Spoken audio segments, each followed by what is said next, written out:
we are. We're like little dwarfs sitting here. Right, today's interview is with the one and only Richard Hayward, and why I feel that this is important is because I personally feel that he needs to read his self-worth just a little bit more and get his name out there. So today is just a bit about him and a little bit of a chat, asking him about what his challenges have been within the competing world, what he's achieved himself and now as a coach, and we'll just go through that. Cool. So a little bit about yourself. So how did you get into competing and how long have you been how long have you been competing for? Okay, well, my first comp was in 1998. Okay. So over 20 years. I have had big periods of time I had off there, you know, so for various reasons, you know what I mean? Usually injuries or lack of motivation. And family. And family, Yeah. That too, you know, we're trying to earn some coin and stuff like that. But never stepped away from it, really. It was always there. Still always a passion, you know, still always help people in the background. Still had a lot of young kids I used to mentor and stuff.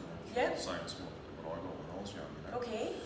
So yeah, so I started when I was first competing in 1998. I had trained for maybe a year or so.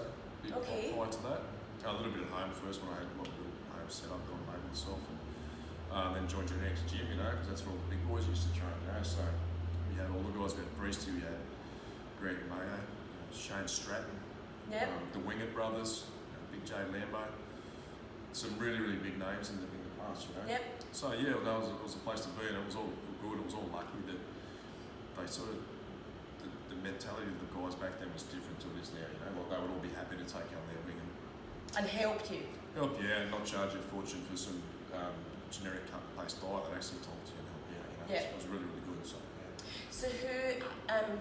So where did you start? So what federation were you with, and what bracket were you competing within? Sure.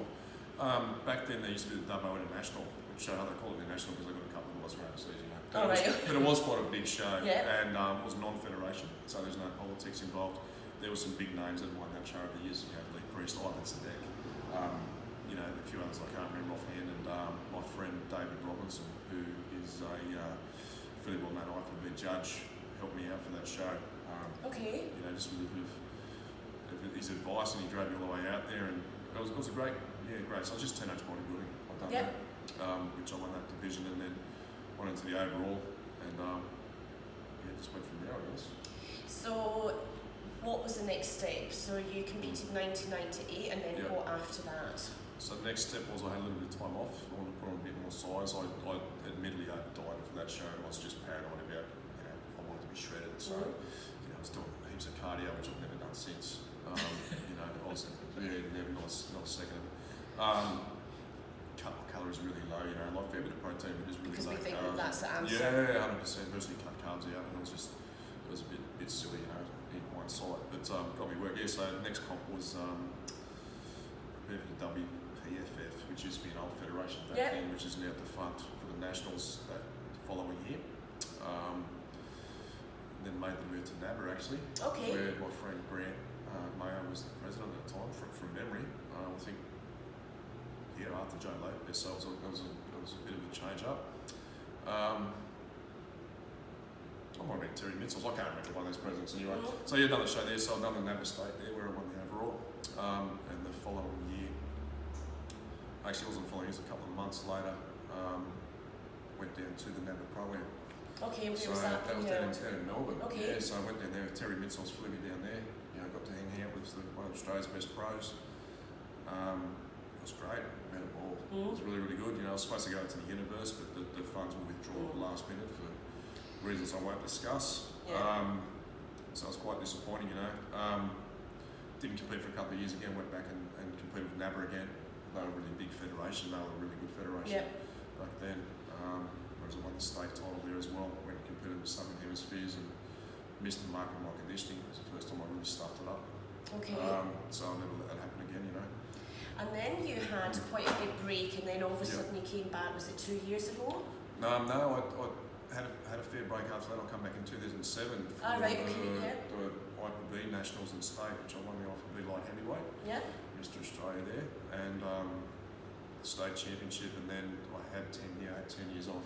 Which is a big gap. Yeah, it was a very big gap. You know, I always kept on saying, you know, I'll get back into it one day, I'll get back into it one day. You know, that day never came, and priorities got in the road, you know, like working kids and stuff like that. And I guess bodybuilding wasn't my priority, you know, so I was realistic enough to know that I was never going to make it as a pro.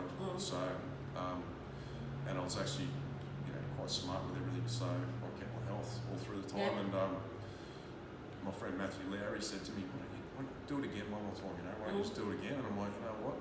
And the kids wanted give to yourself do it a challenge. Yeah, so I thought, someone said, you know, Justin Wessels just competing in the same show, and I thought, I won't even worry about it, you know. Then I thought, no, you know, I want to be good, you know, like, I can see and test myself against Justin, I'll be really good. So prep for that show for the best part of 6 months, I guess. Okay. You know, just when I do something with 110%, you know, there's no distractions, just I do Head it. down, bum up. I do it or I don't. And yeah, it was great. I mean, I always had the idea was either height and weight, the WFF. So, you know, that worked for me. It was a good sort of, you know, around 85 to 90 kilos is a good stage weight for myself, you know, and I can be very competitive there. Open Nabby, you know, you've got the big boys, you know, but I did jump up on stage with Justin just to see how I went. I didn't look like a dickhead, which was it's always a bonus. It was always a bonus. I actually came in pretty good condition, you know, it was really good.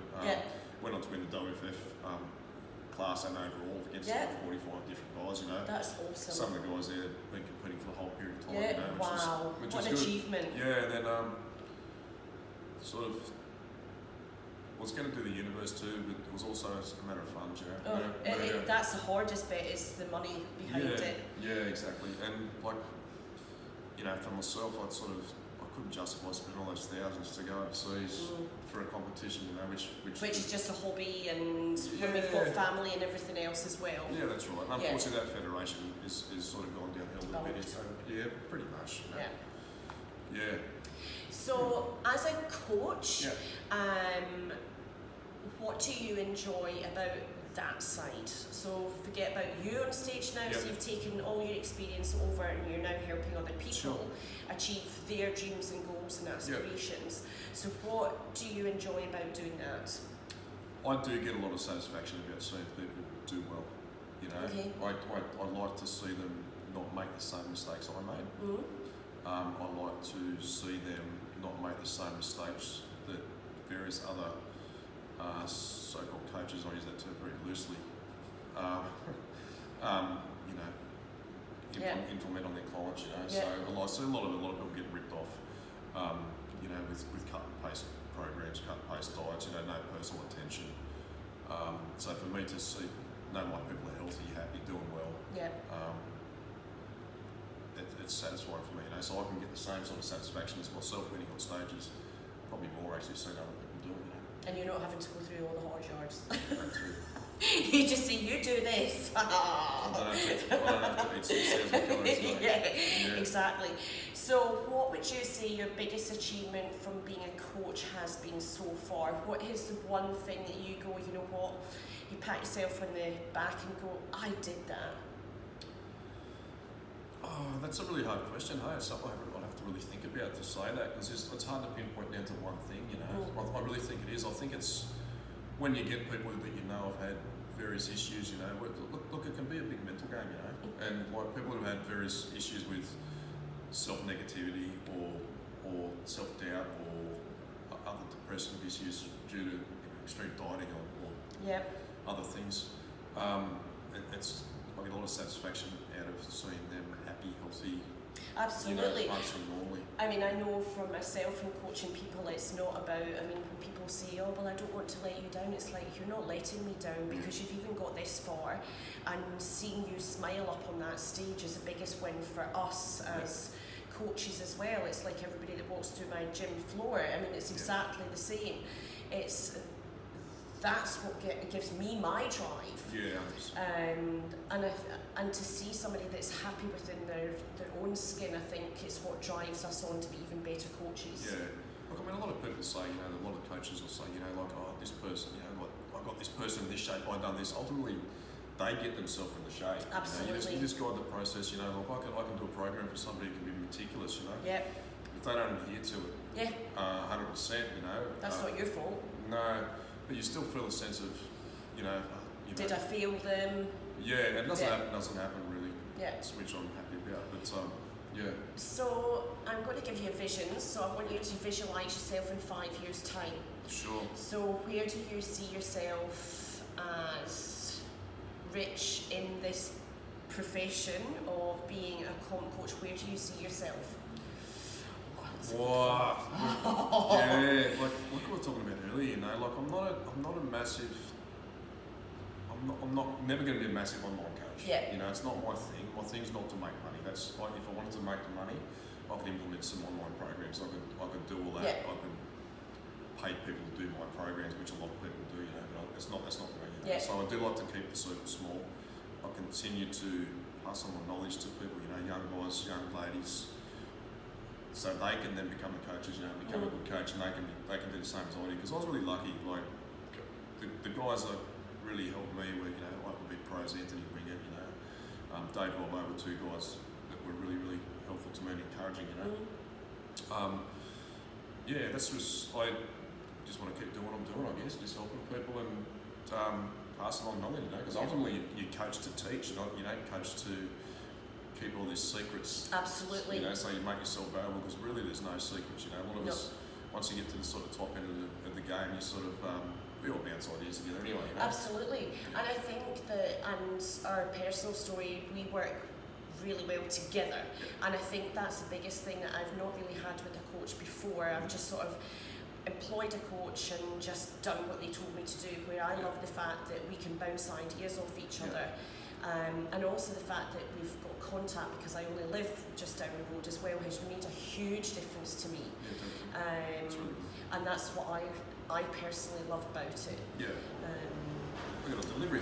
We have got delivery. Hey, job, mate. Do we want to pause that? No, so it's over now from us today. So hopefully, well, if you would like to contact Rich, he is Results by Richie on Instagram, and just send a message. But this should be going out soon, so we'll see. Awesome. Thank you, Joy. Thanks, Doris.